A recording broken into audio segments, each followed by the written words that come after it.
ನಮಸ್ಕಾರ. ಮೆಗಾ ಸುದ್ದಿ ವಿಶೇಷ ಕಾರ್ಯಕ್ರಮಕ್ಕೆ ಸ್ವಾಗತ. ನಾನು ಹೇಮಕುಮಾರ್. ಭಾರತ ಹಾಗೂ ಪಾಕಿಸ್ತಾನದ ನಡುವೆ ನಡೀತಾ ಇರುವಂತಹ ಕಾರ್ಯಾಚರಣೆ ಯುದ್ಧ ಅಲ್ಲ, ಇದು ಒಂಥರ ಕಾರ್ಯಾಚರಣೆ ಅಂತಾನೆ ಅನ್ಕೊಳ್ಳೋಣ. ಈ ಕಾರ್ಯಾಚರಣೆ 4 ದಿನಕ್ಕೆ ಈಗ ಮುಕ್ತಾಯ ಆಗಿದೆ ಅಂತಾನೆ ಕಾಣಿಸ್ತಾ ಇದೆ. ಸದ್ಯಕ್ಕಂತೂ ವಿರಾಮ ಬಿದ್ದಿದೆ. ಹಂಗಾಗಿ ಈ 4 ದಿನದ ಕಾರ್ಯಾಚರಣೆಯಲ್ಲಿ ಭಾರತ ಸಾಧಿಸಿದ್ದು ಏನು? ಈ ರೀತಿಯ ಕದನ ವಿರಾಮ ಭಾರತಕ್ಕೆ ಬೇಕಿತ್ತ ಅನ್ನುವಂಥ ಪ್ರಶ್ನೆ ಸಹಜವಾಗಿ ಹುಟ್ಕೊಳ್ತಾ ಇದೆ. ಪೀಕ್ ಲೆವೆಲಲ್ಲಿರುವಂಥ ಭಾರತದೇ ಮೇಲುಗೈ ಇರುವಂಥ ಸಮಯದಲ್ಲಿ ಇದನ್ನು ಇಲ್ಲಿಗೆ ನಿಲ್ಲಿಸೋದು ಅವಶ್ಯಕತೆ ಇತ್ತ?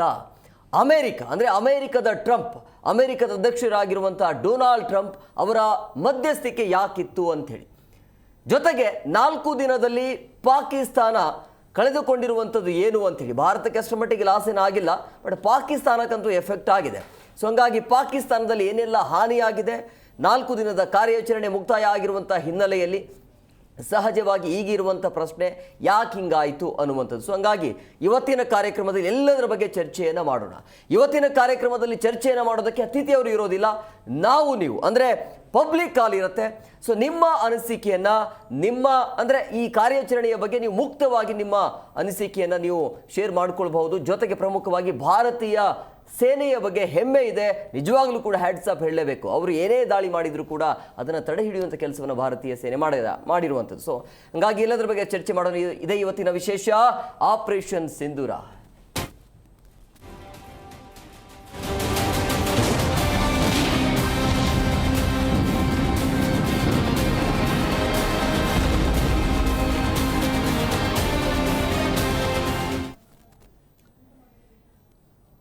ಭಾರತ ಹಾಗೂ ಪಾಕಿಸ್ತಾನ ನಡುವೆ ಕದನ ವಿರಾಮ ಆದರೂ ಕೂಡ ಅಲ್ಲಲ್ಲಿ ಗುಂಡಿನ ದಾಳಿ ಆಗ್ತಾ ಇದೆ. ಪಾಕಿಸ್ತಾನ ಮಾಡ್ತಾ ಇರುವಂತಹ ಕೃತ್ಯ ಇದು, ಅಂದರೆ ತಮ್ಮ ನರಿಬುದ್ಧಿ ಏನು ಅನ್ನೋದು ಇಡೀ ವಿಶ್ವಕ್ಕೆ ಈಗ ಗೊತ್ತಾಗ್ತಾ ಇದೆ. ಅದರ ಜೊತೆಗೆ ಇವತ್ತು ಜಮ್ಮು ಕಾಶ್ಮೀರದಲ್ಲಿ ಸೇನೆ ಆಪರೇಷನ್ ಕೆಲ್ಲರ್ ಮಾಡಿದೆ. ಹೊಸ ಟೈಟಲ್ ಇದು. ಗಡಿಯಲ್ಲಿ ಉಗ್ರರ ರುಂಡವನ್ನು ಚೆಂಡಾಡಿದ ಭಾರತೀಯ ಸೇನೆಯ ಗುಂಡಿಗೆ 3 ಉಗ್ರರು ಫಿನಿಶ್ ಆಗಿದ್ದಾರೆ. ಜಮ್ಮು ಕಾಶ್ಮೀರದ ಸೋಪಿಯಾನ ಕಾಡಲ್ಲಿ ಎನ್ಕೌಂಟರ್ ಮಾಡಲಾಗಿದೆ. 2 ಪಾಕಿಸ್ತಾನದವರು, ಇನ್ನು ಓರ್ವ ಸ್ಥಳೀಯ ಉಗ್ರ ಅಂತ ಹೇಳಲಾಗ್ತಾ ಇದೆ. ಫಿನಿಶ್ ಆಗಿರುವಂಥದ್ದು ಅಧಿಕೃತವಾಗಿ ಭಾರತೀಯ ಸೇನೆ ಇದರ ಬಗ್ಗೆ ಮಾಹಿತಿಯನ್ನು ಕೊಟ್ಟಿದೆ. ಜಮ್ಮು ಕಾಶ್ಮೀರದಲ್ಲಿ ಭಾರತೀಯ ಸೇನೆ ಆಪರೇಷನ್ ಕೆಲ್ಲರ್ಗೆ 4 ಪ್ರಮುಖ ಉಗ್ರರಿದ್ದರು, ಅದರಲ್ಲಿ ಒಬ್ಬನು ಎಸ್ಕೇಪ್ ಆಗಿದ್ದಾನೆ ಅನ್ನೋದು. ಆದರೆ 3 ಉಗ್ರರ ರುಂಡವನ್ನು ಚೆಂಡಾಡಿರುವಂಥದ್ದು ಭಾರತೀಯ ಸೇನೆ. ಕಾಳಗ ಇದು. ಉಗ್ರರು ಹಾಗೂ ಭಾರತೀಯ ಸೇನೆ ನಡುವೆ ನಡೆದಿರುವಂಥ ಕಾಳಗದಲ್ಲಿ 3 ಉಗ್ರರ ಬಲಿಯಾಗಿದೆ. ಈ ಉಗ್ರರು ಏನು ಬಲಿಯಾಗಿದ್ದಾರಲ್ಲ, 26 ಜನರ ಪ್ರಾಣವನ್ನು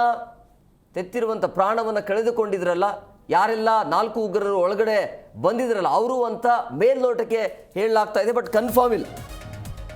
ಕದನ ವಿರಾಮ ಹಿನ್ನೆಲೆಯಲ್ಲಿ ಗಡಿ ರಾಜ್ಯಗಳಲ್ಲಿ ಸದ್ಯಕ್ಕೆ ಶಾಂತಿ ಇದೆ. ಸಹಜ ಸ್ಥಿತಿಗೆ ಜಮ್ಮು ಆ್ಯಂಡ್ ಕಾಶ್ಮೀರ ಇದೆ, ಪಂಜಾಬ್, ರಾಜಸ್ಥಾನ ಆಗಿರಬಹುದು. ಈಗ ಸಹಜ ಸ್ಥಿತಿಯತ್ತ ಸಾಗ್ತಾ ಇದೆ. ಜನ ಎಂದಿನಂತೆ ತಮ್ಮ ನಿತ್ಯ ಕಾರ್ಯಗಳಲ್ಲಿ ತೊಡಗಿಸಿಕೊಳ್ತಾ ಇದ್ದಾರೆ. ಸಂಧಾನದ ಬಳಿಕ ಈಗ ಸದ್ಯಕ್ಕಂತೂ ಕ್ಷಿಪಣಿ ನಿಂತಿರುವಂಥದ್ದು. ಡ್ರೋನ್ ದಾಳಿಯ ಸದ್ದು ಅಲ್ಲೆಲ್ಲಿ ಕೇಳಿ ಬರ್ತಾ ಇದೆ. ನಿನ್ನೆ ರಾತ್ರಿ ಕೂಡ ಆಗಿದೆ, ಆದರೆ ಭಾರತ ಯಾವುದೇ ರೀತಿಯಾಗಿ ತಿರುಗೇಟನ್ನು ಕೊಟ್ಟಿಲ್ಲ. ತಾಳ್ಮೆ ಇದೆ. ಸಿಂಹದ ಗರ್ಜನೆ ಅಂತೂ ಭಯಂಕರ ಇರುತ್ತೆ. ಅದನ್ನು ಪಾಕಿಸ್ತಾನ ಅರ್ಥ ಮಾಡ್ಕೊಳ್ಬೇಕು. ಕೊನೆಗೂ ಕೂಡ ಆಗಿರುವಂಥ ಹಾನಿಯನ್ನು ಪಾಕಿಸ್ತಾನ ಒಪ್ಕೊಂಡಿದೆ. ಇದು ಅಪರೂಪಕ್ಕೆ ಅಪರೂಪ ಇದು. ಪಂಜಾಬ್ ಆದಂಪುರ್ ವಾಯುನೆಲೆಗೆ ಪ್ರಧಾನಿಯವರು ಭೇಟಿಯನ್ನು ಕೊಟ್ಟಿದ್ದಾರೆ. ಯಾಕೆ ಕೊಟ್ಟಿದ್ದಾರೆ ಅನ್ನೋದು ಮುಂದಿನ ಕಾರ್ಯಕ್ರಮದಲ್ಲಿ ಹೇಳ್ತೀವಿ. ಅಂದರೆ ಅದಕ್ಕೂ ಹಿಂದೆ ಇರುವಂಥ ಉದ್ದೇಶ ಬೇರೆ ಇದೆ. ಶತ್ರು ರಾಷ್ಟ್ರದ ಸುಳ್ಳನ್ನು ಪ್ರಧಾನಿ ನರೇಂದ್ರ ಮೋದಿಯವರು ಬಯಲು ಮಾಡಿದರು. ಪಾಕಿಸ್ತಾನಕ್ಕೆ ಸ್ಪಷ್ಟ ಸಂದೇಶವನ್ನು ಪ್ರಧಾನಿ ನರೇಂದ್ರ ಮೋದಿಯವರು ನಿನ್ನೆ ಕೊಟ್ಟರು, ಇವತ್ತು ಕೂಡ ಕೊಟ್ಟಿದ್ದಾರೆ.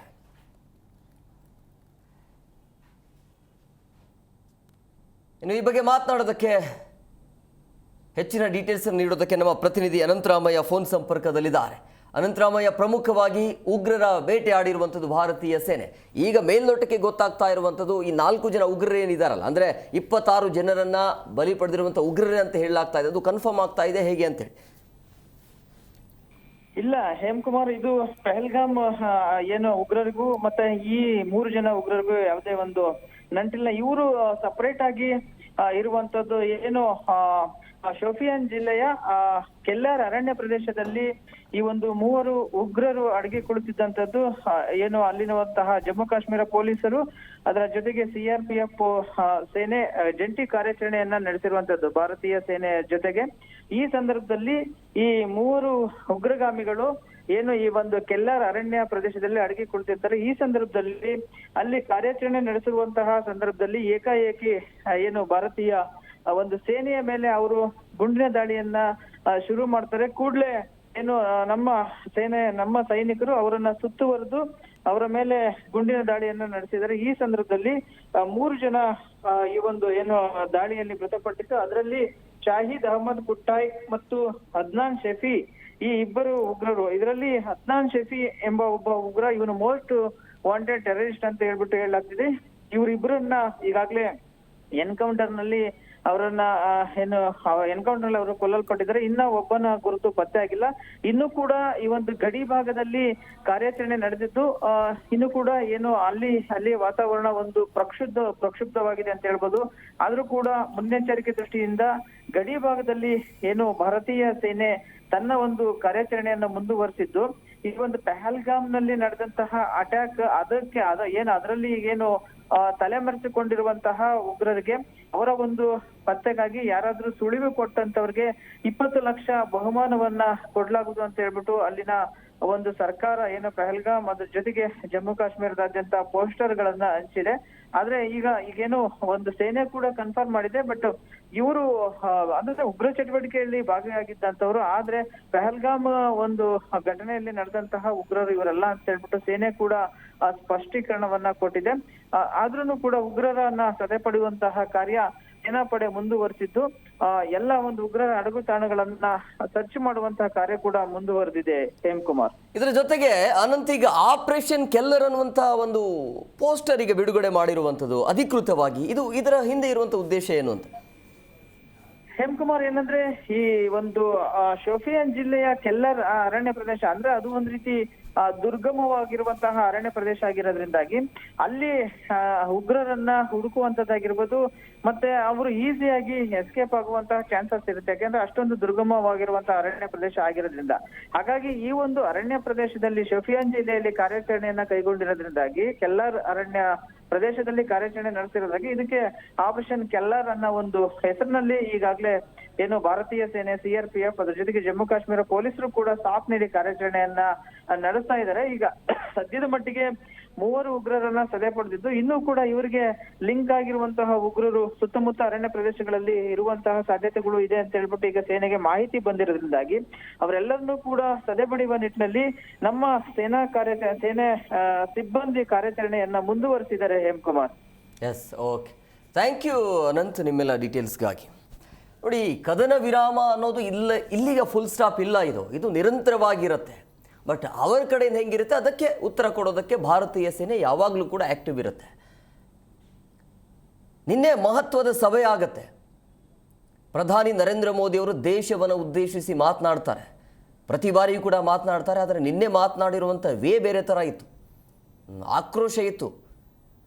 ಪ್ರಮುಖವಾಗಿ 26 ಜನರ ಪ್ರಾಣವನ್ನು ಕಳೆದುಕೊಂಡಿರುವಂಥ, ಅಂದರೆ ಗಂಡಂದಿರ ಪ್ರಾಣವನ್ನು ಕಳೆದುಕೊಂಡಿರುವ ಮಹಿಳೆಯರ ಸಿಂಧೂರವನ್ನು ಅಳಿಸಿದ್ರಲ್ಲ, ಆ ವಿಚಾರವಾಗಿ ನೋವು ಇತ್ತು, ಆಕ್ರೋಶ ಭರಿತವಾಗಿ ಮಾತನಾಡಿದರು. ಹಾಗಾಗಿ ಈ ಆಪರೇಷನ್ ಸಿಂಧೂರ ಅಂತೂ ಸದ್ಯಕ್ಕಂತೂ ನಿಲ್ಲೋದಿಲ್ಲ.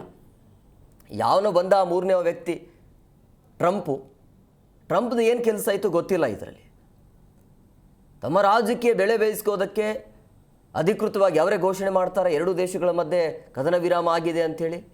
ಅದಾದ ನಂತರವೂ ಕೂಡ ಕದನ ವಿರಾಮ ಉಲ್ಲಂಘನೆ ಆಗತ್ತೆ. ಇದೆಲ್ಲವೂ ಕೂಡ ನಡೀತಾ ಇದೆ. ಸೊ ಅಮೇರಿಕ ಮಧ್ಯಸ್ಥಿಕೆ ಯಾಕೆ ಅಂಥೇಳಿ, ಬಟ್ ಭಾರತ ಯಾಕೆ ಒಪ್ಕೊಳ್ತು, ಇದರಿಂದ ಏನು ಸಂದೇಶ ಹೋಗುತ್ತೆ ಅಂಥೇಳಿ. ಈಗ 4 ದಿನದ ಕಾರ್ಯಾಚರಣೆಯಲ್ಲಿ ಭಾರತ ಸಾಧಿಸಿದ್ದು ತುಂಬಾ ಇದೆ. ಆದರೆ ಭಾರತಕ್ಕೆ ಒಂದು ಒಳ್ಳೆಯ ಅವಕಾಶ ಇತ್ತು. ತನ್ನ ಪವರ್ ಏನು ಅಂಥೇಳಿ 4 ದಿನದಲ್ಲಿ ತೋರಿಸಿಲ್ಲ ಅಂತಲ್ಲ.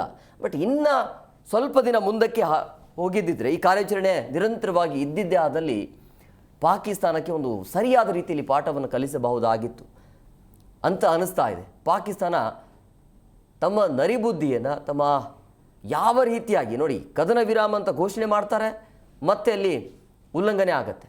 ನಿನ್ನೆ ಕೂಡ ದಾಳಿ ಆಗಿದೆ. ನಿನ್ನೆ ಏಕಾಏಕಿ 50ರಿಂದ 60 ಡ್ರೋನ್ ದಾಳಿ ಆಗುತ್ತೆ. ಅದೆಲ್ಲವನ್ನ ಹೊಡೆದು ಹಾಕಿರುವಂಥದ್ದು ಭಾರತೀಯ ಸೇನೆ. ಯಾವಾಗಲೂ ಕೂಡ ಆ್ಯಕ್ಟಿವ್ ಇರಬೇಕಾಗತ್ತೆ. ಬಟ್ ಈಗ ಸಹಜವಾಗಿ ಈ ಒಂದು ಕದನ ಕಾರ್ಯಾಚರಣೆನೋ ಅಥವಾ ಯುದ್ಧ ಅಂತ ಬಂದಾಗ ಇದನ್ನು ಮುಂದುವರಿಸ್ಕೊಂಡು ಹೋದರೆ ಸಹಜವಾಗಿ ಎರಡು ದೇಶಕ್ಕೆ ಅದು ಎಫೆಕ್ಟ್ ಆಗುತ್ತೆ. ಅದು ಗೊತ್ತಿರುವಂತನೇ. ಹಾಗಂತ ಹೇಳಿ ಭಾರತದ್ದೇ ಮೇಲುಗೈ ಇರಬೇಕಾದ್ರೆ ಸಿಕ್ಕಿರುವ ಸಮಯ ಇದು, ಸಿಕ್ಕಿರುವಂಥ ಅವಕಾಶ ಇತ್ತು, ಅದನ್ನು ಮಾಡಬೇಕಾಗಿತ್ತು. ಬಟ್ ಗೊತ್ತಿಲ್ಲ ಹಿಂದೆ ಇರುವಂಥ ಉದ್ದೇಶ ಏನು ಅಂಥೇಳಿ.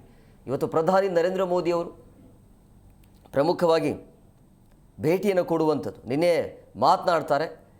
ಯಾವಾಗ ಇವತ್ತು ಪ್ರಧಾನಿ ನರೇಂದ್ರ ಮೋದಿಯವರ ಭೇಟಿ ಇದೆಯಲ್ಲ, ಇದು ವಿಶೇಷವಾಗಿರುವಂಥದ್ದು.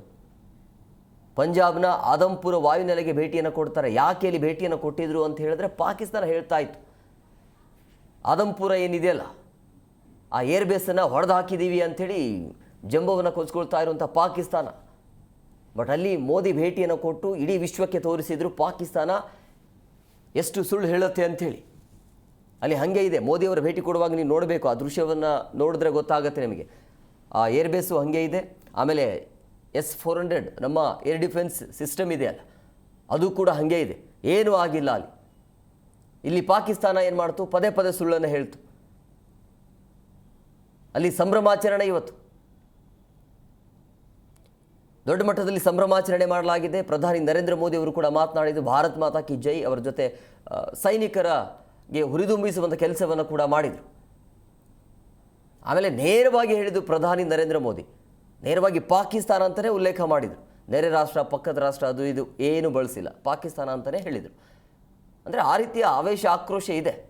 ಇದು ಇಲ್ಲಿಗೆ ನಿಲ್ಲಿಸಲ್ಲ, ಅದು ಗೊತ್ತಿರುವಂಥ ವಿಚಾರ. ಈಗ ಸದ್ಯಕ್ಕೆ ಕದನ ವಿರಾಮ ಆಗಿರೋದು ಇದನ್ನು ಮುಂದುವರಿಸ್ಕೊಂಡು ಬೇಡ ಅಂಥೇಳಿ. ಅಂದರೆ ರಾಜತಾಂತ್ರಿಕ ನಿರ್ಧಾರಗಳು ಇದೆಯಲ್ಲ, ಅದೆಲ್ಲವೂ ಕೂಡ ಮುಂದಾಗುತ್ತೆ. ಅದನ್ನು ಕೂಡ ಮುಂದುವರಿಸ್ಕೊಂಡು ಹೋಗ್ತಾರೆ. ಸಿಂಧು ನದಿಯ ವಿಚಾರ ಯಾವುದೇ ಕಾರಣಕ್ಕೂ ಹಿಂದೆ ಸರಿಯುವಂಥ ಮಾತೇ ಇಲ್ಲ. ಆಮೇಲೆ ಈ ವ್ಯಾಪಾರ ವಿಚಾರ ಅಂತ ಬಂದಾಗ ಅದು ಹಾಗೆ ಕಂಟಿನ್ಯೂ ಆಗುತ್ತೆ. ಬಟ್ ಏನೇ ಇದ್ದರೂ ಕೂಡ ಪಾಕಿಸ್ತಾನ ಮಾತನಾಡಬೇಕು ಅಂತ ಹೇಳಿದ್ರೆ ಈ POK ವಿಚಾರವಾಗಿ, ಆಮೇಲೆ ಉಗ್ರರು ಏನಿದಾರಲ್ಲ, ಭಯೋತ್ಪಾದಕರು ನಮ್ಮ ಕೈಗೆ ಕೊಡಬೇಕು. ಅದು ಎರಡು ವಿಚಾರ ಮಾತ್ರ ನೀವು ಮಾತನಾಡ್ತೀರಂದರೆ ಮಾತನಾಡಿಲ್ಲ ಅಂದರೆ ಇಲ್ಲ ಅಂಥೇಳಿ. ಆದರೂ ಕೂಡ ನಿನ್ನೆ ಮೊನ್ನೆ 3 ದಿನ ಆಯಿತು, ಕದನ ವಿರಾಮ ಉಲ್ಲಂಘನೆ ಆಗ್ತಾನೇ ಇದೆ ಪಾಕಿಸ್ತಾನದ ಕಡೆಯಿಂದ. ಭಾರತೀಯ ಸೇನೆ ಯಾವುದೇ ರೀತಿಯಾಗಿ ರಿಯಾಕ್ಟ್ ಮಾಡಿಲ್ಲ. ಅದನ್ನು ಡಿಫೆನ್ಸ್ ಮಾಡ್ಕೊಂಡಿದ್ದಾರೆ. ಬಟ್ ರಿಯಾಕ್ಟ್ ಮಾಡಬೇಕಾಗಿತ್ತು. ಬಹುಶಃ ಇವತ್ತು ಮಾಡಬಹುದು ಅಂತ ಅಂದ್ಕೊಂಡಿದ್ವಿ ನಾವು. ಮೋದಿ ಅವರ ಭಾಷಣ ಮುಕ್ತಾಯ ಆದಂಗೆ ಶುರು ಆಗುತ್ತೆ ಪಾಕಿಸ್ತಾನದ ಕಡೆಯಿಂದ ಡ್ರೋನ್ ದಾಳಿ ಆಗುತ್ತೆ. 40ರಿಂದ 50 ಡ್ರೋನ್ ದಾಳಿ ಏಕಕಾಲದಲ್ಲಿ. ನಿನ್ನೆ ಇಡೀ ಜಮ್ಮು ಕಾಶ್ಮೀರ ಬ್ಲಾಕ್ಔಟು. ಸೊ ಇದೆಲ್ಲ ಆಗಿದ್ರೂ ಕೂಡ ಭಾರತೀಯ ಸೇನೆ ಪ್ರತಿ ದಾಳಿಯನ್ನು ಮಾಡಿಲ್ಲ. ಮಾಡುತ್ತೆ, ವೇಟ್ ಮಾಡ್ತಿದ್ದಾರೆ ಅಂತ ಹೇಳಿದ್ರೆ ಏನು ಮಾಡೋಕ್ಕಾಗಲ್ಲ ಅಂತಲ್ಲ. ಅದು ಸೈಲೆಂಟ್ ಇದೆ. ಸಿಂಹದ ಗರ್ಜನೆ ಯಾವಾಗಲೂ ಕೂಡ ಭಯಂಕರವಾಗಿರುತ್ತೆ. ಬಟ್ ಅದನ್ನು ಪಾಕಿಸ್ತಾನ ಅರ್ಥ ಮಾಡ್ಕೊಳ್ಬೇಕು. ಬಟ್ ಯಾವುದೇ ಕಾರಣಕ್ಕೂ ಪಾಕಿಸ್ತಾನವನ್ನು ನಂಬಲಿಕ್ಕೆ ಹೋಗಬಾರ್ದು. ವಿಶ್ವಾಸ ದ್ರೋಹ ಮಾಡುವಂಥ ಕೆಲಸವನ್ನು ಪಾಕಿಸ್ತಾನ ಮಾಡ್ತಾ ಇದೆ. ತನ್ನ ನರಿ ಬುದ್ಧಿಯನ್ನು ಇಡೀ ವಿಶ್ವಕ್ಕೆ ತೋರಿಸ್ತಾ ಇರುವಂಥದ್ದು. ದೊಡ್ಡ ದೊಡ್ಡ ಜಂಬವನ್ನು ಕೊಚ್ಕೊಳ್ತಾ ಇದ್ರು. ಭಾರತೀಯ ಏರ್ಬೇಸ್ ಏನಿದೆಯಲ್ಲ, ಇದು ಆದಂಪುರ ಏರ್ಬೇಸನ್ನು ನಾವು ಹೊಡೆದು ಹಾಕಿದ್ದೀವಿ ಅಂತೇಳಿ ಇವತ್ತು ಅದೇ ಜಾಗದಲ್ಲಿ ಸಂಭ್ರಮಾಚರಣೆ ಭಾರತೀಯ ಸೇನೆಯಿಂದ. ಅದಕ್ಕೆ ಪಾಕಿಸ್ತಾನದ ಉತ್ತರ ಏನು ಈಗ?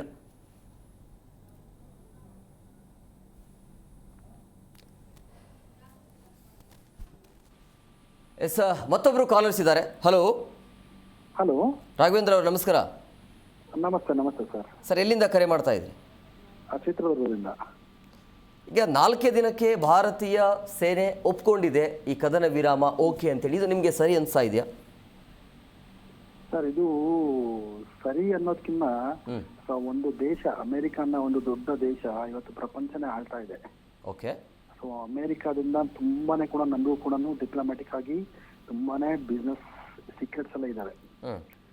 ಇವನ್ ಕೂಡ ಮಿಲಿಟರಿ ಸಪ್ಲೈ ತುಂಬಾನೇ ಇವನ್ F-16 ಅವರನ್ನೇ ಸಪ್ಲೈ ಮಾಡ್ತಾ ಇರೋದು ನಮಗೆ. ಆಮೇಲೆ ಇವತ್ತು ಅಟಾಮಿಕ್ ಎನರ್ಜಿಗೆ ಏನಿದೆ ನಮ್ದು ಯುರೇನಿಯಂ ಕೂಡ ಇಂಡಿಯಾದಲ್ಲಿ ನಮ್ಗೆ ಎಲ್ಲೂ ಕೂಡ ಯುರೇನಿಯಂ ಇವತ್ತು ಇಲ್ಲ. ಆಲ್ಮೋಸ್ಟ್ ಮೋರ್ ದೆನ್ 90% ನಮ್ಗೆ ಯುರೇನಿಯಂ ಬರ್ತಾ ಇರೋದೇ US ಇಂದ ಮತ್ತೆ ಬೇರೆ ಕಂಟ್ರೀಸ್ ಇಂದ ಬರ್ತಾ ಇದೆ. ಸೊ ಈ ತರ ಇರ್ಬೇಕಾದ್ರೆ ಓಕೆ, ಸಮ್ ಏನೋ ಡಿಪ್ಲೊಮ್ಯಾಟಿಕ್ ಅವ್ರದ್ದು ಸ್ಟ್ರಾಟಜಿಯಿಂದ ಒಪ್ಕೊಂಡಿದ್ದಾರೆ, ಇಲ್ಲ ಅಂತಲ್ಲ. ಆದ್ರೆ ಆ ಟೆನಿಕಾಸ್ ಪಾಕಿಸ್ತಾನ ಟೆರರಿಸಂನ 100% ಆಗ್ಲಂದ್ರೂ ಕೂಡ 99.99% ಆದ್ರೂ ಕೂಡ ಇವರು ಶೂಟ್ ಔಟ್ ಮಾಡಲೇಬೇಕು. ಅಮಾಯಕರನ್ನ ಟೆಲಿಕಾಸ್ಟ್ ಕಾಶ್ಮೀರಕ್ಕೆ ಈಗ ನೋಡಿ ಹೇಗಾಗಿದೆ ಅಂದ್ರೆ ಕಾಶ್ಮೀರ ಅನ್ನೋದು ಕೂಡ ಇವತ್ತು ನಿದ್ದೆಗಣ್ಣಲ್ಲೂ ಕೂಡ ಆ ಕಡೆ ತಲೆ ಹಾಕಿ ಮಲಗ್ತಾ ಇಲ್ಲ ಯಾರು. ಹೌದು. ಆ ರೇಂಜಿಗೆ ಆಗ್ಬಿಟ್ಟಿದೆ ಕಾಶ್ಮೀರ ಅಂದ್ರೆ. ಹ್ಮ್ ಮುಂಚೆ ಶಂಕರಾಚಾರ್ಯರೆಲ್ಲ ಓಡಾಡಿದಂತ ಪ್ಲೇಸ್ ಅದು ಕಾಶ್ಮೀರ. ಹ್ಮ್ ಸೊ ಶಾರದಾಂಬೆ ಇರೋಂಥ ಪ್ಲೇಸ್ ಅದು. ಸೊ ಇಂಥದಲ್ಲಿ ನರಮೇದಾದ್ರೆ ಇವತ್ತು ಯಾರು ಟೂರಿಸ್ಟ್ ಹೋಗ್ತಾರೆ ಅಲ್ಲಿ. ಹೌದೌದು. ಹಂಗಾಗಿ 1% ಏನು ಮಾಡೋಕ್ಕಾಗೋದಿಲ್ಲ. ಅಟ್ಲೀಸ್ಟ್ ಮೋರ್ ದನ್ 99% ಆದರೂ ಕೂಡ ಶೂಟ್ಔಟ್ ಮಾಡಲೇಬೇಕು. ಸೊ ಆಲ್ಮೋಸ್ಟ್ ಮಾಡಿದರೆ ಎಲ್ಲಾ ಕಡೆಯಿಂದನೂ ಕೂಡ ಪಾಕಿಸ್ತಾನಕ್ಕೆ ಟೆರರಿಸಮ್ ಆಕ್ಟಿವಿಟೀಸ್ ಮಾಡೋದಕ್ಕೆ ಮಾಡ್ತಾರೆ. ಆದ್ರೆ ಅಲ್ಲಿ ಎಷ್ಟು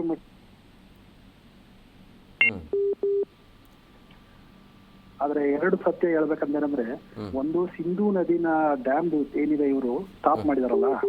ಸೊ ಓಕೆ, ಈಗೇನೋ ಸಮ್ಮರ್ ಸೀಸನ್ ಇದೆ, ಸ್ವಲ್ಪ ನೀರು ಕೂಡ ಸ್ಟಾಕ್ ಆಗೋದು ಕಮ್ಮಿ ಇರುತ್ತೆ. ಸೊ ಮಳೆಗಾಲದಲ್ಲಿ ತುಂಬಾನೇ ಪ್ರವಾಹ ಬಂದು ಹೋಗುತ್ತಲ್ಲ ಸಿಂಧೂ ನದಿದು. ಸೊ ಆ ಟೈಮಲ್ಲಿ ಏನ್ ಮಾಡ್ತಾರೆ ಇವರು, ಡ್ಯಾಮ್ ಕ್ಲೋಸ್ ಮಾಡಿದ್ವಿ, ಆ ಟೈಮಲ್ಲಿ ಓಪನ್ ಮಾಡೋ ಚಾನ್ಸಸ್ ಬರುತ್ತಾ? ಪೂರ್ಣ ಪ್ರಮಾಣದಲ್ಲಿ ನಿಲ್ಸಕ್ಕಾಗಲ್ಲ ಅಂತ ಹೇಳ್ತಾ ಇದ್ರಿ. ಹೌದು. ಈಗ ಹರಿಯ ನೀರ್ನ ಎಷ್ಟು ಮಟ್ಟಿಗೆ ಅಂತ ಸ್ಟಾಪ್ ಮಾಡಕ್ಕಾಗತ್ತೆ? ಆಮೇಲೆ ಸೆಕೆಂಡ್ ಪಾಯಿಂಟ್ ಏನಂದ್ರೆ ವಾಘಾಬಾರ್ಡ್ ಕೂಡ, ಅಟಾರಿ ವಾಘಾಬಾರ್ಡ್ ಕೂಡ ಬಂದ್ ಮಾಡಿದ್ದಾರೆ. ಸೊ ಅದರಲ್ಲಿ ನಮ್ಮ ಇಂಡಿಯನ್ಸ್ ಪಾಕಿಸ್ತಾನದಲ್ಲಿ ಏನಿದ್ದಾರೆ ಮತ್ತೆ ಇಂಡಿಯನ್ಸ್ ಏನಿದಾರಲ್ಲ, ನಮ್ಮ ಪಂಜಾಬೀಸ್ ಏನಿದ್ದಾರೆ, ಎಷ್ಟೊಂದ್ ಜನ ಪಾಕಿಸ್ತಾನದಲ್ಲಿ ಲ್ಯಾಂಡ್ ಇದೆ. ಒಪ್ಕೊಂತೀರಾ? ಪಾಕಿಸ್ತಾನದಲ್ಲಿ ಲ್ಯಾಂಡ್ ಇದೆ. ಬಾರ್ಡರ್ ಅಲ್ಲಿ ಸೈನ್ ಮಾಡ್ಬಿಟ್ಟು ಅವ್ರು ಒಳಗಡೆ ಹೋಗಿ ಕೆಲಸ ಮಾಡ್ಬಿಟ್ಟು ಮತ್ತೆ ರಿಟರ್ನ್ ಬರಬೇಕು. ಅಂದ್ರೆ ಅದೇ ಪೊಲಿಟಿಕಲ್ ಆಂಗಲ್ ಇರಬಹುದು ತಮ್ಮ ಅಂತ ನೀವು ಹೇಳ್ತಾ ಇದ್ದೀರಿ. ಹೌದು. ಈಗ ಮತ್ತೆ ಆ ಫಾರ್ಮರ್ಸ್ ಅದು ಕೂಡ ವ್ಯೂ ನೋಡ್ಬೇಕಲ್ಲ. ಸೊ ಈ ತರ ತುಂಬಾನೇ ಸ್ಟ್ರಾಟಜಿಕ್ ಪಾಯಿಂಟ್ಸ್ ಇದಾವೆ. ಓಕೆ, ಸ್ಟ್ರೈಟ್ ಅವೇ ಇವ್ರು ಏನ್ ಮಾಡಿದಾರೆ ಕೂಡ 100% ಟ್ರೂ ಇದೆ, ನಿಜ ಇದೆ. ಓಕೆ, ಅದಕ್ಕಂದ್ರೆ ಸ್ವಲ್ಪನಾದ್ರೂ ನೆಮ್ಮದಿ ಆದ್ರೂ ಸಿಕ್ಕಿದೆ ಟೆರರಿಸಮ್ ಆಕ್ಟಿವಿಟೀಸ್ ಇಂದ ಅಂತ. ಅಲ್ಲ, ಈ ರೀತಿ ಏಟ್ ತಿಂದ್ಮೇಲೆ ಮತ್ತೆ ಬರಬಹುದು ಅಂತ ಅನಿಸ್ತಾ ಇದೆಯಾ ನಿಮ್ಗೆ? ಗೊತ್ತಿಲ್ಲ. ಈ ರೀತಿ ಏಟ್ ತಿಂದ್ಮೇಲೆ ಮತ್ತೆ ಪಾಕಿಸ್ತಾನ ಮತ್ತೆ ಕೆದಕಿ ಬರುತ್ತಾ? ಬಂದೇ ಬರುತ್ತೆ. ಬಂದೇ ಬರುತ್ತೆ ಸರ್, 100% ಬಂದೇ ಬರುತ್ತೆ. ಯಾಕಂದ್ರೆ ನಾವ್ ಹೇಗೆ ಇಲ್ಲಿ ಮಕ್ಕಳನ್ನ ಸ್ಕೂಲಿಗೆ ಕಳಿಸ್ತೀವೋ ಅಲ್ಲಿ ಕೂಡ ಅಲ್ಲಿ ಅವ್ರ ಮಕ್ಕಳನ್ನ ಟೆರರಿಸಮ್ ಆಕ್ಟಿವಿಟಿ ಕಳಿಸ್ತಾ ಇದ್ದಾರೆ. ಸೊ ನಿಮ್ಗೆ ಈ ಲೈವ್ ಎಕ್ಸಾಂಪಲ್ ಹೇಳ್ಬೇಕಂದ್ರೆ, ಇವನ್ ಪಾಕಿಸ್ತಾನ ಮತ್ತೆ ಆಫ್ಘಾನಿಸ್ತಾನ ಬಾರ್ಡರ್ ಇದೆಯಲ್ಲ, ಆ ಬಾರ್ಡರ್ ಅಲ್ಲಿ ನಾವ್ ಹೇಗೆ ಬೆಳಿಗ್ಗೆ ಹೊತ್ತು ಹೋಗಿ ತರಕಾರಿ ತಗೊಂಡ್ಬರ್ತೀವಿ ಅಂತ ಹೋಗ್ತೀವಿ ಮಾರ್ಕೆಟ್ಗೆ, ಹಾಗೆ ಅವ್ರ ಮಕ್ಕಳು ಅಂತ ದೊಡ್ಡವರೆಲ್ಲ ಹೋಗಿ ಅಲ್ಲಿ ಗನ್ಸ್ ತರ್ತಾರೆ ಹೋಗಿ. ಹೌದು. ಸ್ಟಾಪ್ ಆಗಿಲ್ಲ ಅಂದ್ರೆ ಹೆಂಗ್ ಸ್ಟಾಪ್ ಆಗುತ್ತೆ? ಸೊ ಇವೆಲ್ಲ ಕೂಡ ಸ್ಟಾಪ್ ಮಾಡ್ಲೇಬೇಕಲ್ಲ. ಓಪನ್ ಮಾರ್ಕೆಟ್ ಅಲ್ಲಿ ಸೇಲ್ ಸಿಗುತ್ತೆ, ಯಾರು ಬೇಕಾದ್ರೂ ಹೋಗಿ ಗನ್ಸ್ ತಗೋಬಹುದು ಅಲ್ಲಿ, ಯಾವ ಬೇಕಾದ್ರೂ ವೆಪನ್ಸ್ ತಗೋಬಹುದು. ಆಮೇಲೆ ಫಾರಿನ್ ಫಂಡ್ಸ್ ಕೂಡ ಸಿಕ್ಕಾಪಟ್ಟೆ ಬರ್ತಾ ಇದೆ ಅವರಿಗೆ. ಆಮೇಲೆ ಇನ್ನೊಂದು ಮೇಜರ್ ಥಿಂಗ್ ಏನಂದ್ರೆ, ಆಲ್ಮೋಸ್ಟ್ ಮುಸ್ಲಿಂ ಕಂಟ್ರೀಸ್ ಯಾವ್ದು ಕೂಡ ಎಲ್ಲ ಮುಸ್ಲಿಂ ಕಂಟ್ರಿಗೆ ಡೈರೆಕ್ಟ್ ಆರ್ ಇಂಡೈರೆಕ್ಟ್ ಸಪೋರ್ಟ್ ಮಾಡೇ ಮಾಡ್ತಾರೆ. ಒಪ್ಕೊಂತೀರಾ? ಇವತ್ತು ನೋಡಿ, ಟರ್ಕಿ ಅಂತ ದೇಶ ಆಯಿಲ್ ಕಂಟ್ರಿ ತುಂಬಾನೇ ದೊಡ್ಡದಾಗಿದೆ, ಅವರು ಕೂಡ ಇವ್ರಿಗೆ ವೆಪನ್ ಸಪ್ಲೈ ಮಾಡಿದ್ದಾರೆ. ಚೀನಾ ಕೂಡ ಇವ್ರಿಗೆ ಫೈನಾನ್ಷಿಯಲ್ ಸಪ್ಲೈ ಇದೆ. ಭಾರತ ಒಂಟಿ ಆಗಿದೆ ಅಂತ ಅನಿಸ್ತಾ ಇದೆಯಾ? ಅಂದ್ರೆ ಇಂಡೈರೆಕ್ಟ್ ಆಗಿ ಚೀನಾ ಅನ್ನೋದಕ್ಕಿಂತ ಅಮೆರಿಕನೇ ಸಪೋರ್ಟ್ ಮಾಡ್ತಾ ಇದೆ ಅಂತಾನೆ ಅನ್ಸುತ್ತೆ. ಯಾಕಂದ್ರೆ ಹೌದು, ಸಾಲ ಏನು ಅಮೆರಿಕದಿಂದ ಕೂಡ ನೋಡಿ ಇವತ್ತು ನಮಗೆ ವೆಪನ್ಸ್ ಬಂದಿದೆ. ಇವನ್ ಇಸ್ರೇಲ್ ಇಂದ ಕೂಡ ಅವ್ರದ್ದು ಕೂಡ ಸಮ್ ವೆಪನ್ಸ್ ಕಳ್ಸಿಕೊಟ್ಟಿದ್ದಾರೆ. ಮೋರ್ ದೆನ್ 80 to 90 ಕಂಟ್ರೀಸ್ ನಮಗೆ ಸಪೋರ್ಟ್ ಇದ್ದಾರೆ. ನಾವು ಒಂಟಿ ಆಗಿಲ್ಲ. ಯಾಕಂದ್ರೆ ಇಂಡಿಯಾ ಯಾವುದೇ ಒಂದು ಎಕ್ವಿಪ್ಮೆಂಟ್ ಗಳಲ್ಲಿ ಬಿಗ್ ಮಾರ್ಕೆಟ್ ಇದೆ. ಇಂಡಿಯಾನ ರಿಲೇಶನ್ಶಿಪ್ ಕಳ್ಕೊಳಕ್ಕೆ ಯಾವ ದೇಶನೂ ಒಪ್ಪಲ್ಲ. ರೀಸೆಂಟ್ ಆಗಿ ನಿಮ್ಗೆ ಒಂದು ಲೈವ್ ಎಕ್ಸಾಂಪಲ್ ಅಂತಂದ್ರೆ, ಚಾಂಪಿಯನ್ಸ್ ಟ್ರೋಫಿ ಆಯ್ತು. ಅವಾಗ ಇಂಡಿಯನ್ ಕ್ರಿಕೆಟ್ ಟೀಮು ಪಾಕಿಸ್ತಾನ ಇವನ್ನ ಆರ್ಗನೈಸ್ ಮಾಡಿದ್ದು ಚಾಂಪಿಯನ್ಸ್ ಟ್ರೋಫಿನ. ಸೊ ಇಂಡಿಯನ್ಸ್ ಟೆನಿಕಾಸ್ ನಾವು ಪಾಕಿಸ್ತಾನದಲ್ಲಿ ಆಡಲ್ಲ ಅಂತ ಬಿಸ್ತೆ ಹೇಳಿದ್ರು. ಆದ್ರೆ ಪಾಕಿಸ್ತಾನ ಒಪ್ಲಿಲ್ಲ.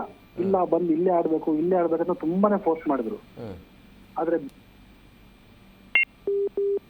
ಇಂಡಿಯನ್ ಮ್ಯಾಚ್ ಯಾವುದೇ ಇರ್ಲಿ ಕೂಡ ಬೇರೆ ಒಂದು ಥರ್ಡ್ ಪಾಯಿಂಟ್ ಅಲ್ಲಿ ನಾವು ಮಾಡಿಸ್ತೀವಿ ಅಂತ ಹೇಳಿದ್ರು. ಅದಕ್ಕೆ ಪಾಕಿಸ್ತಾನ ಕೂಡ ಒಪ್ಲಿಲ್ಲ. ಆ ಟೈಮಲ್ಲಿ ಇಂಡಿಯಾ ಹೇಳಿದ್ರು. ಸೊ ಕ್ರಿಕೆಟ್ ಅಂದ್ರೆ ಇಂಡಿಯಾ, ಪಾಕಿಸ್ತಾನ ಬೇಕಾದ್ರೆ ಕ್ರಿಕೆಟ್ ಇಂದ ಹೊರಗಡೆ ಇರ್ಬೋದು, ಆದ್ರೆ ಇಂಡಿಯಾ ಇಟ್ಟು ನಾವ್ ಯಾವುದೇ ಒಂದು ಟ್ರೋಫಿ ನೋಡಕ್ ಚಾನ್ಸೇ ಇಲ್ಲ ಅಂತ BCCI ಕೂಡ ಹೇಳಿದ್ರು, ಇವನು ICC ಕೂಡ ಹೇಳಿದ್ರು. ಅದೇ ರೀತಿ ಇಂಡಿಯಾ ಕೂಡ ತುಂಬಾ ದೊಡ್ಡ ಮಾರ್ಕೆಟ್ ಇದೆ, ಬೇರೆ ಯಾವ ದೇಶ ಕೂಡ ಎಗೇನೆಸ್ಟ್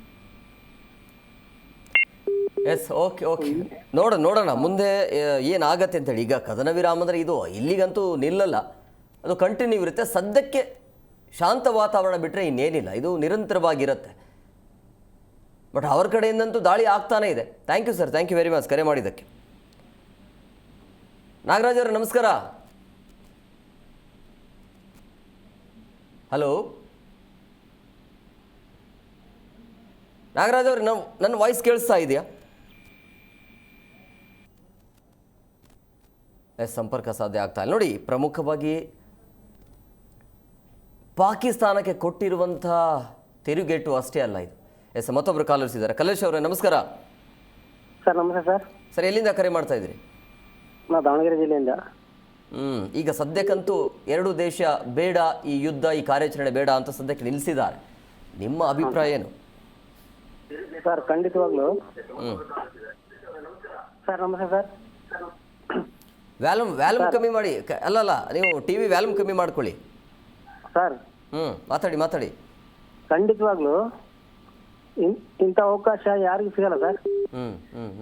ಇಡೀ 13 ರಾಷ್ಟ್ರಗಳು ನಮ್ಮನ್ನ ಬಹಳ ಒಮ್ಮತದಿಂದ ಒಪ್ಕೊಂಡಿದ್ದಾರೆ. ಆದ್ರಲ್ಲಿ ಇವರು ರಣಹೇಡಿಗಳು ಸರ್. ಇವರು ಪಾಕಿಸ್ತಾನದವ್ರು ಏನಿದ್ರಲ್ಲ, ಈಗ ನಮ್ಗೆ ಸತತವಾಗಿ ಈಗ ಒಂದು 30-40 ವರ್ಷದಿಂದಲೂ ದಾಳಿ ಮಾಡ್ತಾನೆ ಬಂದಿದ್ದಾರೆ. ನಮ್ಮನ್ನ ಎಷ್ಟು ಉಗ್ರ, ನಮ್ಮ ಯೋಧರನ್ನೆಲ್ಲ ಬಾಂಬೆ ಸಾಯಿಸಿದ್ರು ವ್ಯಾನಲ್ಲಿ ಹೋಗ್ಬೇಕಾದ್ರೆ ಅವಾಗೆಲ್ಲ. ಹಂಗಾಗಿ ಮೋದಿ ಅವರು ಯಾವುದೇ ಕಾರಣಕ್ಕೂ ಇದನ್ನ ಯುದ್ಧ ವಿರಾಮ ಘೋಷಣೆ ಮಾಡಬಾರ್ದು ಸರ್. ಇದನ್ನ ಖಂಡಿಸ್ಬೇಕು ಯಾವುದೇ ಕಾರಣಕ್ಕೂ. ಇಡೀ ಅದ್ರಲ್ಲೂ ಕಾಂಗ್ರೆಸ್, JDS ಅಂತ ಎಷ್ಟು ರಾಷ್ಟ್ರ ಪಕ್ಷೇತರಗಳು ಎಲ್ಲರೂ ಸೇರಿ ಒಗ್ಗಟ್ಟಾಗಿ ಒಂದು ಬೆಂಬಲ ಘೋಷಣೆ ಮಾಡಿದ್ದಾರೆ. ನಾವು ಯಾವುದೇ ಕಾರಣಕ್ಕೂ ನಿಮ್ಮ ನಿರ್ಧಾರಕ್ಕೆ ನಾವು ಯಾವ್ದು ಅಡ್ಡಿಪಡಿಸಲ್ಲ ಅಂತೇಳಿ. ಹಂಗಾಗ್ಬಿಟ್ಟು ನೀವು ಇವ್ರು ಯಾವುದೇ ಕಾರಣಕ್ಕೂ ಮೋದಿ ಸಾರು ಇದನ್ನ ದಯವಿಟ್ಟು ಖಂಡಿಸ್ಬೇಕು ಸರ್. ಇದನ್ನ ನೀವು ಯುದ್ಧ ಘೋಷಣೆ ಮಾಡಿ. ಅಲ್ಲ, ಅದೇ ಸ್ಪಷ್ಟವಾಗಿ ಭಾರತೀಯ ಸೇನೆ ಸ್ಪಷ್ಟವಾಗಿ ಹೇಳಿದ್ದು ಏನು ಅಂತ ಹೇಳಿದ್ರೆ, ನಾವಂತೂ ಸುಮ್ಮನೆ ಇರೋದಿಲ್ಲ, ಶಾಂತಿಗೂ ಕೂಡ ನಾವು ಇರ್ತೀವಿ. ವಾಪಸ್ ಯಾವ ರೀತಿಯಾಗಿ ತಿರುಗೇಟು ಕೊಡಬೇಕು ಅದು ಕೂಡ ನಮಗೆ ಗೊತ್ತಿದೆ ಅಂತ ಹೇಳಿ. ನಮ್ಮ ಶಾಂತಿನ ಇವರೆಲ್ಲ ಇವರು ನಮ್ಮ ದುರುಪಯೋಗ ಮಾಡ್ಲಿಕ್ಕಂತಾರೆ. ನಮ್ಗೆ ಇಷ್ಟೇ ಬಿಡಿ, ಇವ್ರು ಏನ್ ಮಾಡಲ್ಲ ಅಂತಂದು. ಇದು ಒಳ್ಳೆ ಸಮಯ ಸಂದರ್ಭ ಇದು. ಇದನ್ನೇ ನಾವು ಯೂಸ್ ಮಾಡ್ಕೋಬೇಕು. ನೋಡೋಣ ಏನು ಮಾಡ್ತಾರೆ ಅಂತೇಳಿ. ಬಟ್ ಅದೇ ನೀವು ಹೇಳ್ದಂಗೆ ಸದ್ಯಕ್ಕೆ ಅವಶ್ಯಕತೆ ಇರಲಿಲ್ಲ, ಆದರೆ ಎಫೆಕ್ಟ್ ಅಂತೂ ಎರಡು ದೇಶಕ್ಕೆ ಆಗ್ತಾ ಇದೆಯಲ್ಲ. ಇಲ್ಲ ಸರ್, ನಮ್ಮ ದೇಶಕ್ಕೆ ಏನಾಗಲ್ಲ ಸರ್. ಇನ್ನೂ 10-15 ವರ್ಷ ಆದ್ರೂ ನಮ್ಮ ತಾಯಿ ಭಾರತ ಮಾತೆ ಯಾವತ್ತು ಬಂದೇ ಇಲ್ಲ. ಯಾವುದೇ ಕಾರಣಕ್ಕೂ ನಮ್ದು ಉತ್ಪತ್ತಿ ಬೆಳೆ ಹಾಕಿದ್ರೆ ಬೆಳೆ ರಾಷ್ಟ್ರ ದೇಶ ನಮ್ದು. ಅವ್ರಿಗೆ ಆ ತರ ಕೆಪಾಸಿಟಿ ಇಲ್ಲ. ನಾವು ಇನ್ನೂ 20 ವರ್ಷ ಬೇಕಿದ್ರೆ ಇವ್ರು ಏನ್ ದಾಳಿ ಮಾಡಿದ್ರೆ ನೀವು ನಮ್ಮ ರಾಷ್ಟ್ರ ನಿಭಾಯಿಸೋ. Yes, okay sir, thank you sir.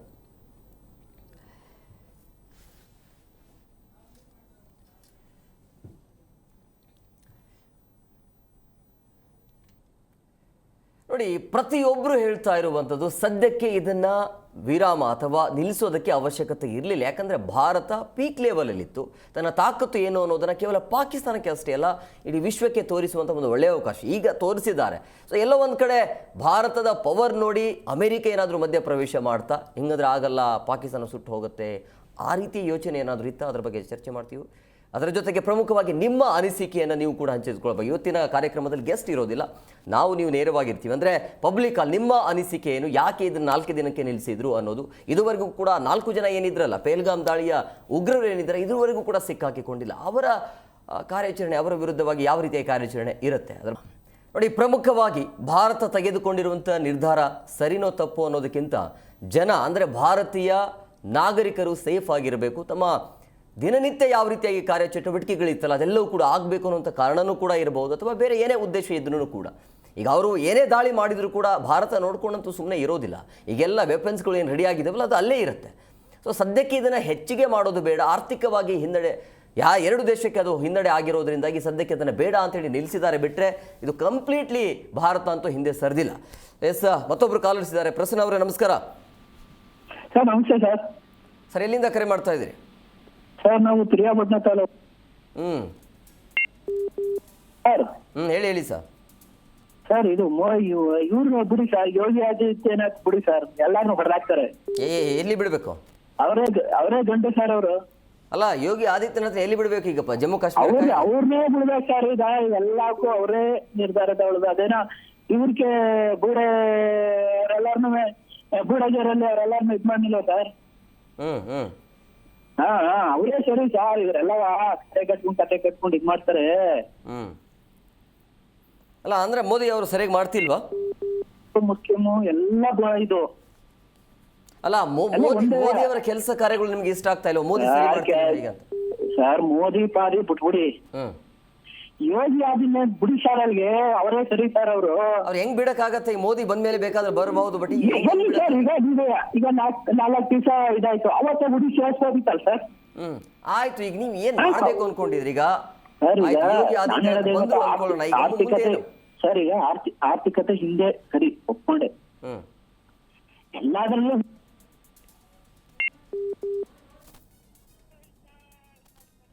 इस जयघोष की ताकत अभी अभी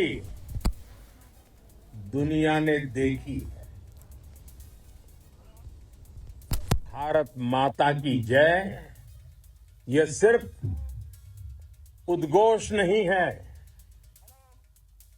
ये देश के हर उस सैनिक की शपथ है जो मां भारती की मान मर्यादा के लिए जान की बाजी लगा देता है। ये देश के हर उस नागरिक की आवाज है जो देश के लिए जीना चाहता है, कुछ कर गुजरना चाहता है। भारत माता की जय मैदान में भी गूंजती है और मिशन में भी। जब भारत के सैनिक मां भारती की जय बोलते हैं तो दुश्मन के कलेजे कांप जाते हैं। जब हमारे ड्रोन दुश्मन के किले की दीवारों को ढहा देते हैं, जब हमारी मिसाइलें सनसनाती हुई निशाने पर पहुंचती हैं, तो दुश्मन को सुनाई देता है भारत माता की जय। जब रात के अंधेरे में भी जब हम सूरज उगा देते हैं तो दुश्मन को दिखाई देता है भारत माता की जय। जब हमारी फौजें न्यूक्लियर ब्लैकमेल की धमकी की हवा निकाल देती हैं,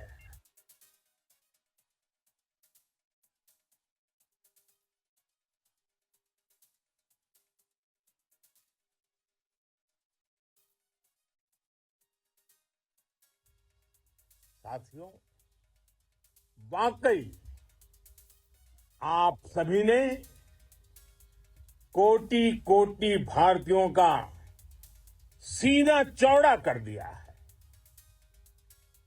हर भारतीय का माथा गर्व से ऊंचा कर दिया है। आपने इतिहास रच दिया है। और मैं आज सुबह सुबह आपके बीच आया हूं आपके दर्शन करने के लिए। जब वीरों के पैर धरती पर पड़ते हैं तो धरती धन्य हो जाती है। जब वीरों के दर्शन का अवसर मिलता है तो जीवन धन्य हो जाता है। और इसलिए मैं आज सुबह सुबह ही आपके दर्शन करने के लिए यहां पहुंचा। आज से अनेक दशक बाद भी जब भारत के इस पराक्रम की चर्चा होगी तो उसके सबसे प्रमुख अध्याय आप और आपके साथी होंगे। आप सभी वर्तमान के साथ ही देश की आने वाली पीढ़ियों की और उनके लिए भी नई प्रेरणा बन गए हैं। मैं वीरों की इस धरती से आज एयरफोर्स, नेवी और आर्मी के सभी जाबाजों, बीएसएफ के अपने शूरवीरों को सैल्यूट करता हूं।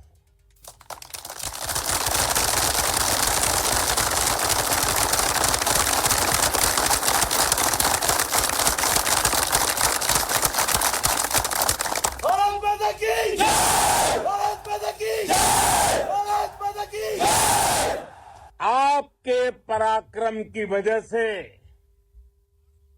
आज ऑपरेशन सिंदूर की गूंज हर कोने में सुनाई दे रही है। इस पूरे ऑपरेशन के दौरान हर भारतीय आपके साथ खड़ा रहा। हर भारतीय की प्रार्थना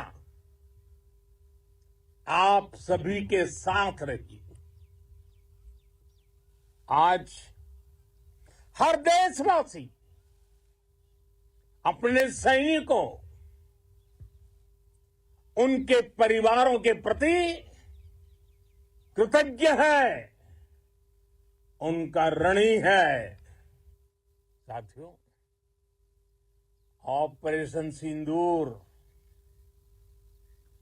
कोई सामान्य सैन्य अभियान नहीं है। ये भारत की नीति, नियत और निर्णायक क्षमता की त्रिवेणी है। भारत बुद्ध की भी धरती है और गुरु गोविंद सिंह जी की भी धरती है। गुरु गोविंद सिंह जी ने कहा था,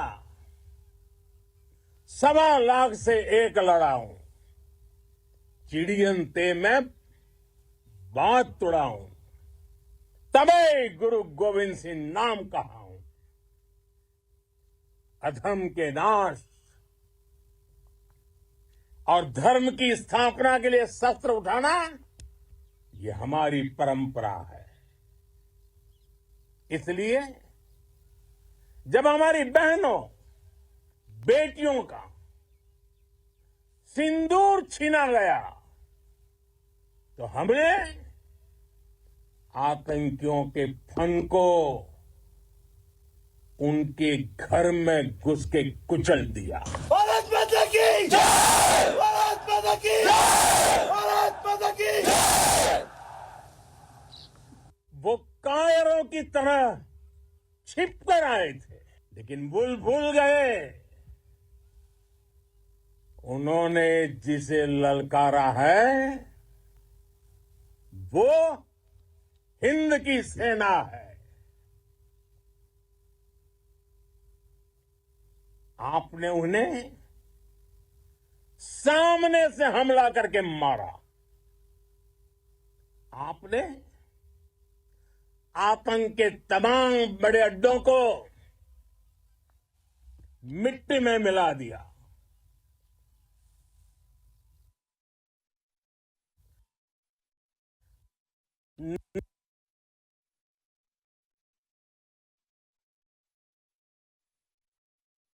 नौ आतंकी ठिकाने बर्बाद हुए। 100 आतंक के आकाओं को अब समझ आ गया है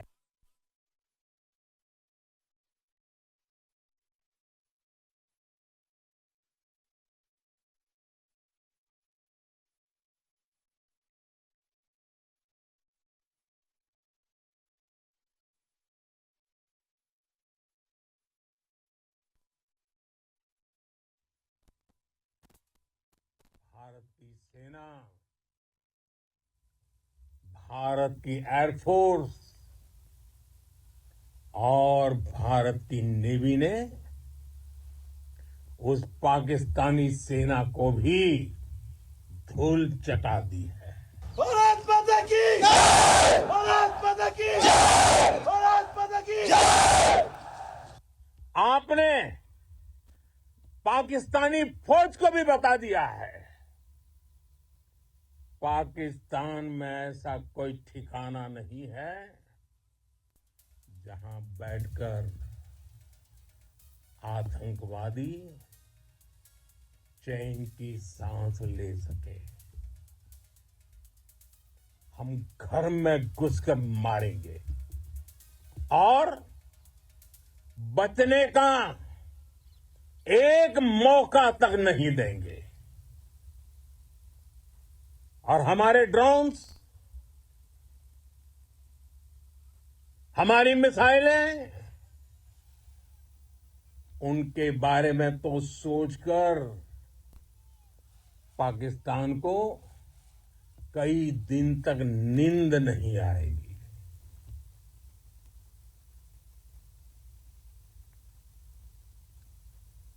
कौशल दिखलाया चालों में, कौशल दिखलाया चालों में, उड़ गया भयानक भालों में, निर्भीक गया वह ढालों में, सरपट दौड़ा करवालों में। ये पंक्तियां महाराणा प्रताप के प्रसिद्ध घोड़े चेतक पर लिखी गई है, लेकिन ये पंक्तियां आज के आधुनिक भारतीय हथियारों पर भी फिट बैठती है। मेरे वीर साथियों, ऑपरेशन सिंदूर से आपने देश का आत्मबल बढ़ाया है, देश को एकता के सूत्र में बांधा है और आपने भारत की सीमाओं की रक्षा की है। भारत के स्वाभिमान को नई ऊंचाई दी है। साथियों, आपने वो किया जो अभूतपूर्व है, अकल्पनीय है, अद्भुत है। हमारी एयरफोर्स ने पाकिस्तान में इतना डीप आतंक के अड्डों को टारगेट किया, सिर्फ 20-25 मिनट के भीतर सीमा पार लक्ष्यों को भेदना, बिल्कुल पिन पॉइंटेड टारगेट्स को हिट करना, ये सिर्फ एक मॉडर्न टेक्नोलॉजी से लेस प्रोफेशनल फोर्स ही कर सकती है। आपकी स्पीड और प्रिसीजन इस लेवल की थी कि दुश्मन हक्का बक्का रह गया। उसको पता ही नहीं चला कि कब उसका सीना छलनी हो गया। साथियों, हमारा लक्ष्य पाकिस्तान के अंदर टेरर हेडक्वार्टर्स को हिट करने का था, आतंकियों को हिट करने का था, लेकिन पाकिस्तान ने अपने यात्री विमानों को सामने करके जो साजिश की रची, मैं कल्पना कर सकता हूं वो पल कितना कठिन होगा जब सिविलियन एयरक्राफ्ट दिख रहा है। और मुझे गर्व है, आपने बहुत सावधानी से बहुत सतर्कता से सिविलियन एयरक्राफ्ट को नुकसान किए बिना कमाल करके दिखाया, उसका जवाब दे दिया आपने। भारत माता की! भारत माता की! भारत माता की! मैं गर्व के साथ कह सकता हूं कि आप सभी अपने लक्ष्यों पर बिल्कुल खरे उतरे हैं। पाकिस्तान में आतंकी ठिकानों और उनके एयरबेस ही तबाह नहीं हुए, बल्कि उनके नापाक इरादे और उनके दुस्साहस दोनों की हार हुई है। साथियों, ऑपरेशन सिंदूर से बौखलाए दुश्मन ने इस एयरबेस के साथ साथ हमारे अनेक एयरबेस पर हमला करने की कई बार कोशिश की। बार बार उसने हमें टारगेट किया, लेकिन पाक के नापाक इरादे हर बार नाकाम हो गए।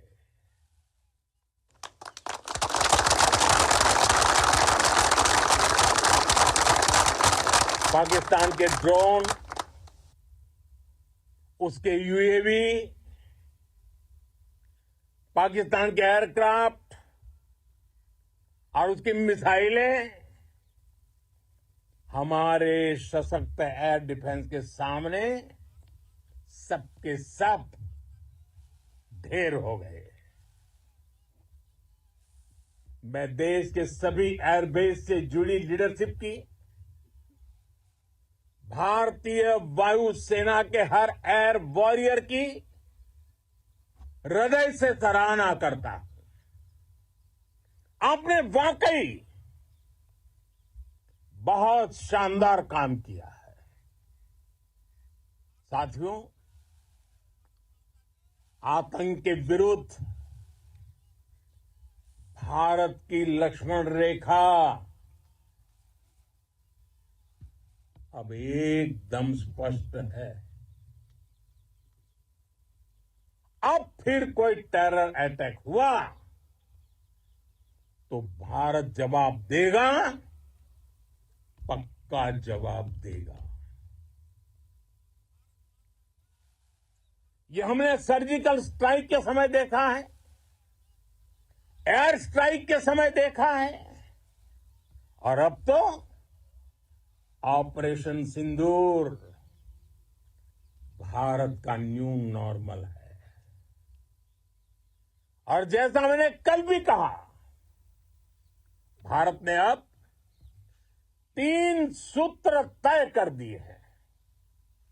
पहला, भारत पर आतंकी हमला हुआ, हम अपने तरीके से, अपनी शर्तों पर, अपने समय पर जवाब देंगे।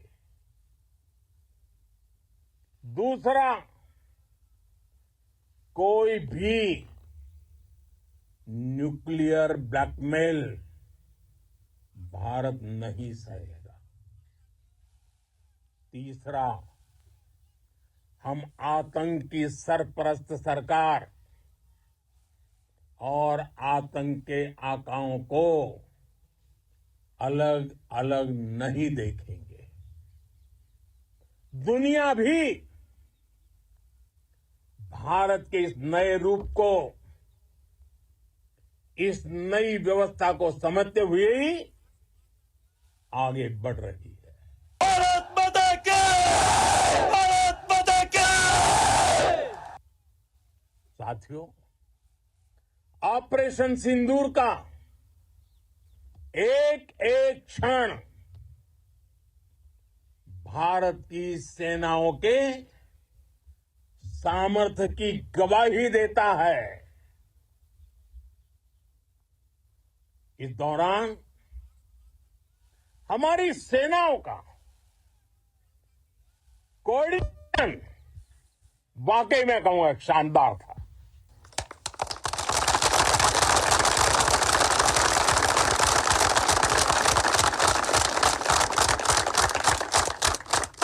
आर्मी हो, नेवी हो या एयरफोर्स, सबका तालमेल बहुत जबरदस्त था। नेवी ने समुद्र पर अपना दबदबा बनाया, सेना ने बॉर्डर पर मजबूती दी और भारतीय वायुसेना ने अटैक भी किया और डिफेंड भी किया। बीएसएफ और दूसरे बलों ने भी अद्भुत क्षमताओं का प्रदर्शन किया है। Integrated air and land combat system ने शानदार काम किया और यही तो है जॉइंटनेस। ये अब भारतीय सेनाओं के सामर्थ्य की एक मजबूत पहचान बन चुकी है। साथियों, ऑपरेशन सिंदूर में मैन पावर के साथ ही मशीन का कोऑर्डिनेशन भी अद्भुत रहा है। भारत के पारंपरिक एयर डिफेंस सिस्टम हो, जिन्होंने अनेक लड़ाइयां देखी हैं, या फिर आकाश जैसे हमारे मेड इन इंडिया प्लेटफॉर्म हो, इनको S-400 जैसे आधुनिक और सशक्त डिफेंस सिस्टम ने अभूतपूर्व मजबूती दी है। एक मजबूत सुरक्षा कवच भारत की पहचान बन चुकी है। पाकिस्तान की लाख कोशिश के बाद भी हमारे एयरबेस हो या फिर हमारे दूसरे डिफेंस इंफ्रास्ट्रक्चर, इन पर आंच तक नहीं आई और इसका श्रेय आप सभी को जाता है और मुझे गर्व है आप सब पर।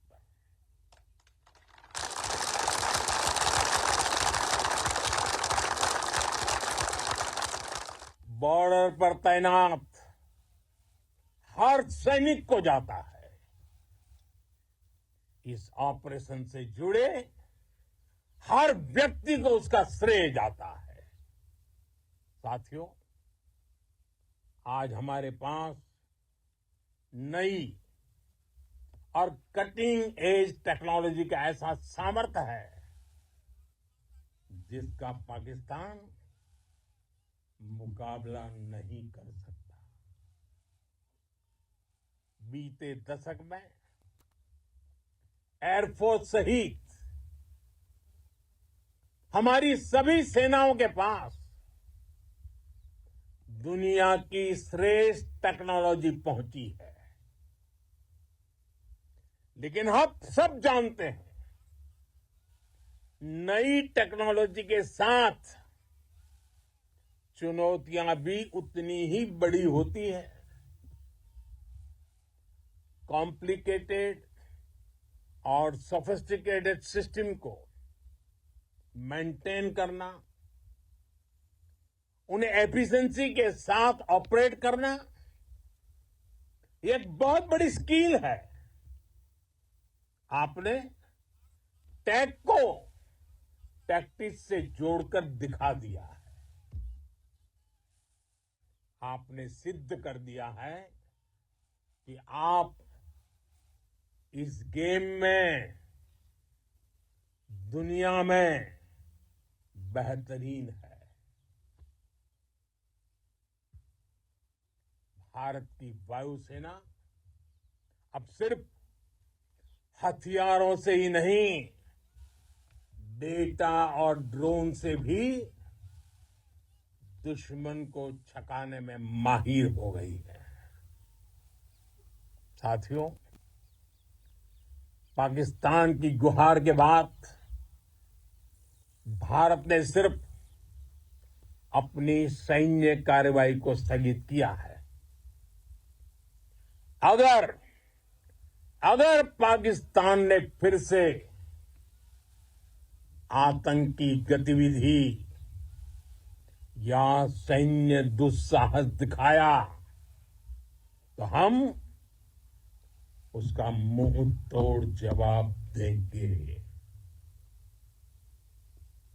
ये जवाब अपनी शर्तों पर, अपने तरीके से देंगे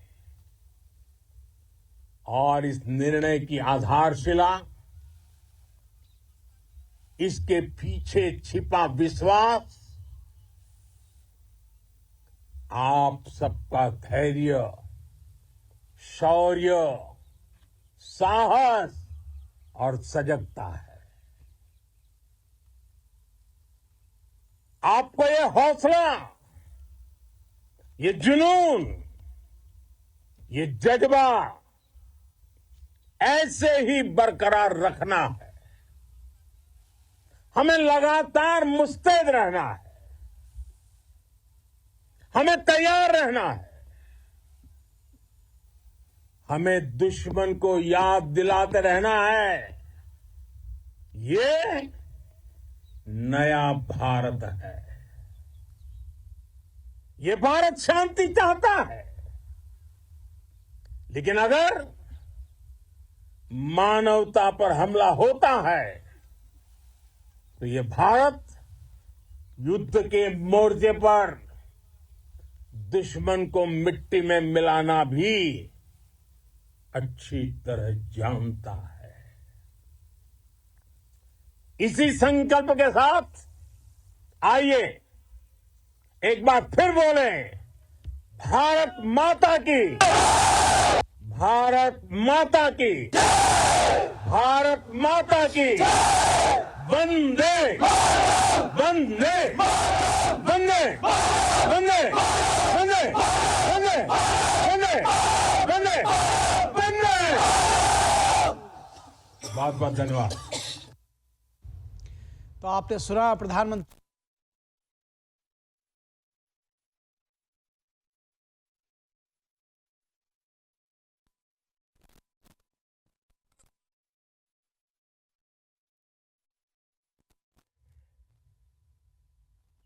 तो दुश्मन के कलेजे कांप जाते हैं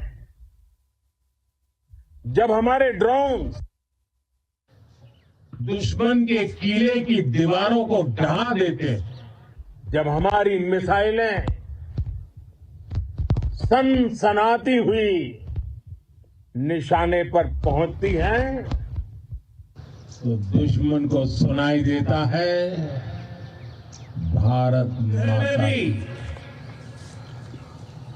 जब हम सूरज उगा देते हैं तो दुश्मन को दिखाई देता है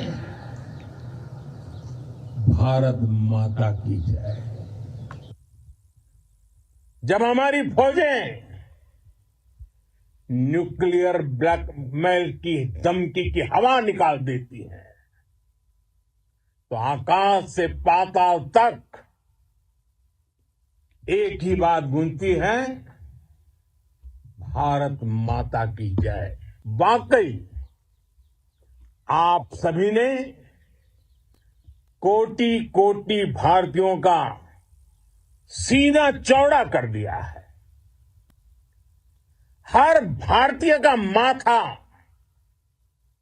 गर्व से ऊंचा कर दिया है। आपने इतिहास रच दिया है। और मैं आज सुबह सुबह आपके बीच आया हूं